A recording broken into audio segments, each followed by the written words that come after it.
I am Andrew Duck. You gotta hit Oh, okay. button. Red. Yellow To the or left, red? to the left. On the, There. There? Okay. Can you hear? Yeah. Does it work? Yeah. All right. My name is Andrew Duck, and I am a candidate for Congress in Maryland's 6th Congressional District. To give you a brief bio, I graduated from Middletown High School in Frederick County. My wife graduated from Seneca Valley here in Montgomery County. And when we were young, we had a son that was born premature. I needed health care that would cover a pre-existing condition, so I joined the Army when I was 19 years old. I don't believe anybody should have to put their life on the line to get health care for a sick child, which is why I support Medicare for all. So if you have one of these cards from the back, that's the first thing on my card. I spent 20 years in the United States Army. I started out as a company clerk, became a Korean linguist, then a military intelligence officer. I deployed 3 times to Bosnia and spent time on the ground in Iraq. I also care about the environment. I know climate change is real and I've been doing something about it. So for the last 4 years, I've been serving as Director of Operations of a green energy research company. And you'll see that I comment on the environment on the back of my card as well. So that's a very brief bio. But what I want to talk about a little bit today is our revolution. I believe in the message of our revolution. I believe we need a revolution. I believe that the situation is even more dire than Congressman Raskin explained, where we have the Trump organization in the White House. I believe the Trump organization is influenced and compromised by Putin. We need to save our democracy. The evidence is coming out. It's becoming clear. I am the only person running for this office today who has experience conducting counterintelligence operations against the Russians. I think that's important. But I think we need a revolution. This only was able to happen in our country because both parties had lost touch with the people. People were disillusioned. More people didn't vote than voted for either candidate. A revolution is what we need, and I don't believe that we're going to get that from our party establishment. I believe that comes from the ground up. That's why the day after the election, I organized a Love Trump's Hate rally in Frederick. Well, the Thursday after the election, I organized it. It was on the following weekend. We had 250 people there. I have been to the Women's March, the Unity Rally in Cumberland, the Unity Rally in Hagerstown, Climate March in Cumberland. I've been organizing people. We marched to protect our Muslim neighbors in Frederick. This comes from you. This comes from the people, not from the party. I believe that. That's why I support our revolution. I also helped found the Western Maryland Art Revolution.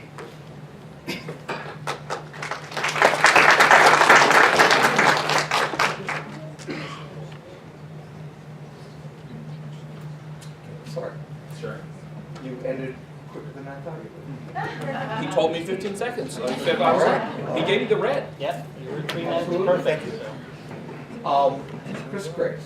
Right. My name is Chris Graves, and being the latest entrant, or the most recent entrant into the race, I'm sure that most of you don't have any clue who I am. My wife, Stephanie, and I have lived in Montgomery Village for the last 12 years. We own a small business, a solar company, that we started ourselves back in 2006. I actually grew up in D.C., where my parents devoted their lives to improving the lives of those who had been rejected by the mainstream. And I too assumed that I would go into public service. But after I went out and got my PhD, I fell into a bad crowd and wound up spending the next 30 years of my life making my living as a businessman.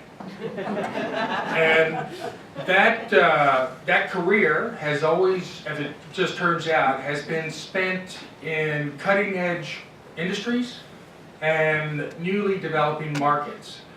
As an economist and financial analyst in the newly birthed capital markets of the Philippines and Indonesia, as a project developer working around the world, for independent power production industry, running a startup software company, building virtual supply chain tools for small companies or small businesses, and in the last 12, or for the last 12 years in renewable energy. The reason, well, our country is facing many issues, the root of which, in my opinion, all come down to the tremendous concentration of wealth and income in the hands of a few, and the failure of our society to provide the necessary support for everyone to succeed. Such support as universal affordable health care, affordable daycare, and a guaranteed minimum income for those of us who are struggling to get up on our own 2 feet. I believe that our political system is broken and that we need a new kind of candidate to fix it. And I think I am that candidate. So thank you for your attention. Nadia Hashimi. Hello, everyone. My name is Dr. Nadia Hashimi. It's a pleasure to be here. Thank you to the organizers for putting this together and giving us a space to have this conversation. I'll give you a little bit of background about myself. I'm a pediatrician. And in being a pediatrician, I've had the distinct privilege of being present for a baby's first breaths as well as a child's last ones. I've worked in the emergency room at Children's Hospital in Washington, D.C. And in that capacity, I have seen everything in between, the most vulnerable moments in a family story. I'm also a first-generation American. So in these national conversations around chain migration and what immigrants actually bring to our communities, I have seen firsthand that they're not telling the full story out there. I'm a mom of 4 kids. Imagine how much it hurts to watch as schools around the country, one after another, see that our children are in danger every day, and we're not standing up for them the way we need to. So for all of these reasons, for all of these different parts of me, I decided when I learned that our seat was open in the home district of 6, that I would stand up, that it was time to get off the sidelines and take my activism and take my voice and my experience, everything that I've seen, all the gaps in our healthcare system, these rising costs that we're all facing, and bring representation to people who may not have it. I attended the Women's March. Like so many of you, last year, I was outraged. How could this country elect a man like President Trump? But it happened. And it happened because we believed that the leaders that we had were going to stand up for us. We're going to take care of the process. That didn't happen. So like so many of you, out of outrage, I attended the Women's March with my fellow physicians, and we stood up for women's rights. We stood up for immigrants. We stood up for science. And I knew that there was a moral imperative to do something more. So a year later, I attended the Women's March, not just out of outrage, but as someone who found a pathway to empowerment for me, for my community, for those around me whose stories I had been following. And so when I attended the Women's March, I had the distinct pleasure and honor of being introduced there as the officially endorsed candidate of the Feminist Majority, an organization whose work I have so respected. Our leadership is lacking, but we still have leadership. Our leadership comes from moms who are demanding more. It comes from children who are deciding they have to stand up since the adults aren't. So I hope to be able to stand up for you. Thank you.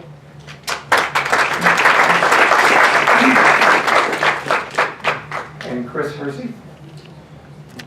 Good afternoon, thank you. My name is Chris Hersey, and first I want to thank our Revolution and all of you coming out today to listen to this great group of candidates.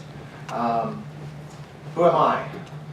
I quit my job 4 months ago to run for the seat because I was infuriated with the election of Trump.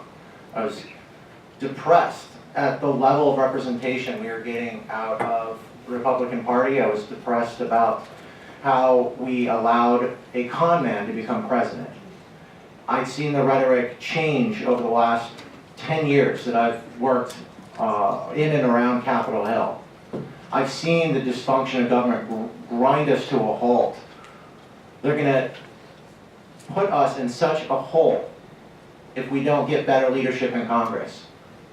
And that's why I left my job to bring back compassion and integrity to the office.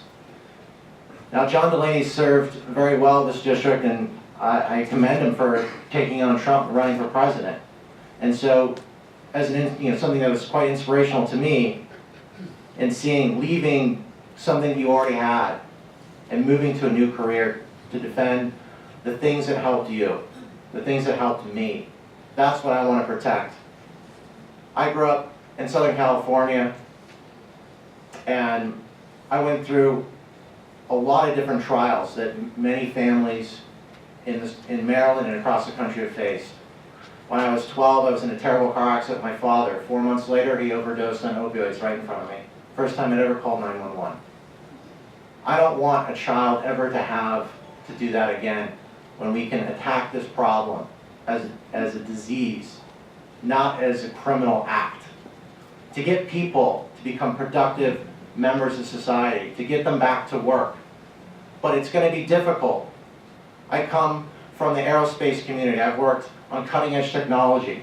I've seen the technology that's coming that's going to affect us in the future, today, tomorrow, and our children's lives, and we need to prepare for that. That's why we need massive investments in education to get them to compete. Coding classes in schools need to be more spread out throughout the state. We need to ensure vocational schools are supporting the jobs that are deficient today. I mean, the average plumber in this state is like 61 years old. The average electrician is 54 years old. And we need to get away from telling students, young students, that their problems can be solved by going to a four-year university. I studied to be an astrophysicist. I did not imagine that I would end up being an aerospace executive. But what I've seen is going to impact you and your families, and we need to grow jobs, and we need to secure this country, and we need to reduce the costs that we've been put off for way too long, both structurally, infrastructure, and within the healthcare industry. So with that, thank you very much. Roger Mano.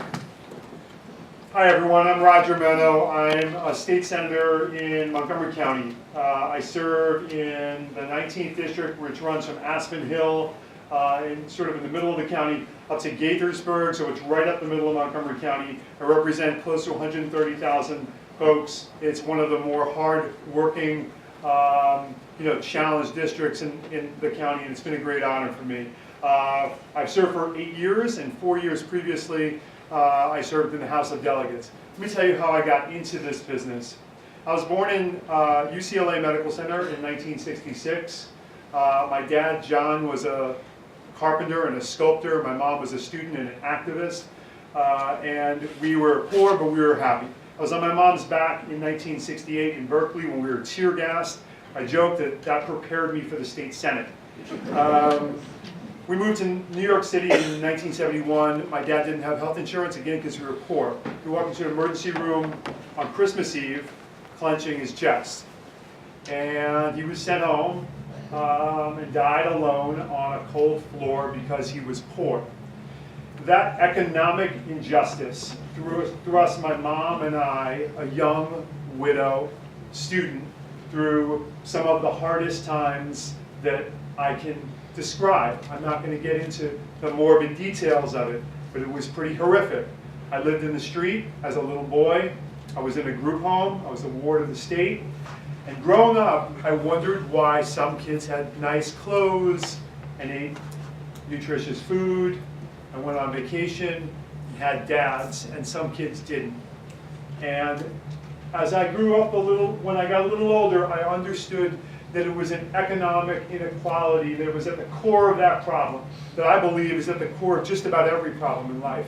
At the basis, the bottom of a problem is some economic injustice. And I wanted to do something about that. I had a rough time growing up as a kid, but after going to community college several times, then going to the four-year school, Hunter College, both city university schools, I was given the opportunity to do a White House internship and then went on to law school with student loans and really had the dream job that I always wanted. I wanted to work on healthcare because that was the thing that screwed my life up. That made me lose my dad, the loss of healthcare. And I worked for a member of Congress that Congressman Raskin and I both worked for during law school and college from Michigan, John Conyers, who in 2000 started drafting HR 676, the Universal Health Care Bill. And I worked on that bill and worked for 3 members of Congress, was elected to the House of Delegates, and then to the State Senate. I've gone up against the big bosses who deny health care in Annapolis and won. I've gone up against the oil and gas exploration company in this state and won. I've gone up against the health insurance companies that have denied care and won. Every day for the last 12 years, I've rolled up my sleeves and fought for hard-working people and tried to be the state senator who I wish I had when I was a little boy. So I'm running for Congress to provide that level of service because there are thousands and tens of thousands of people who need a voice in Congress, and I hope you'll give me that opportunity. Thank you. Aruna Miller. Good afternoon, everyone. Again, my name is Aruna Miller. Did anybody lose power yesterday? Yeah. Yeah? Okay, so did I. And I have to say, Senator Mano, you'd be happy to know my power did come back, or I wouldn't have taken a shower today. And so anyway, just want to say thank you to all the organizers that made today's event possible. Thank you to Congressman Raskin for being here. Thank you to Chairman Barbe from the Maryland General Assembly for being here. To all of you as well for taking the time to be here, and to every one of the candidates that are here that are sharing their story. So I want to share my American story with you. I came to this country when I was 7 years old from India. And when I came here, I didn't know a word of English. It was because of our public schools and public school teachers that taught me English and allowed me to assimilate into the new world. My family and I were pretty much a middle-class family up until my senior year in high school, when my father was faced with a health condition in which he ended up losing his job. As a result of that, it required my mother, who had never worked, to get a job, and for me to figure out what was I going to do to get through college. It was because of the policies and the safety nets that our government provided, which included taxpayers who invested in scholarships and Pell Grants and made sure students like me who were faced with a financial crisis could take part in this and work-study program. It's because of this that I was able to graduate with a degree in civil engineering. I like to believe I'm an example how the government does do good work for the people. And as a result of that, I wanted to devote my life and my career to public service. Immediately upon graduating, I started to work with the local Department of Transportation. I've spent 25 years as a civil engineer, providing safe access and equity to all users of our transportation system. And then in 2010, I had the incredible privilege of serving the people of the 15th Legislative District in Montgomery County, which includes Potomac, North Potomac, Germantown, Clarksburg region. And during this time, I rolled up my sleeves and I fought for the progressive values that we as Marylanders believe in, from marriage equality, to making sure we repeal the death penalty, to making sure that dreamers could have adequate education, and making sure that we ban fracking so our environment is protected. I am proud to have served you in this capacity, and I look forward to serving you at the United States Congress as well. With all the candidates that are here, I want to say that I am the only candidate who lives in the district and represents the 6th district. And I'm proud to do so. My husband and I raised our 3 daughters here who all graduated from public schools. And today, if there's one message that you want to send to Donald Trump, I got a little message that you may want to consider sending, which is vote for Aruna Miller. I'm a progressive Democrat. I am an immigrant and a proud American. I am a woman who's going to continue to fight for reproductive rights for every woman in our nation. And I am an experienced legislator. everything Donald Trump is not. Thank you.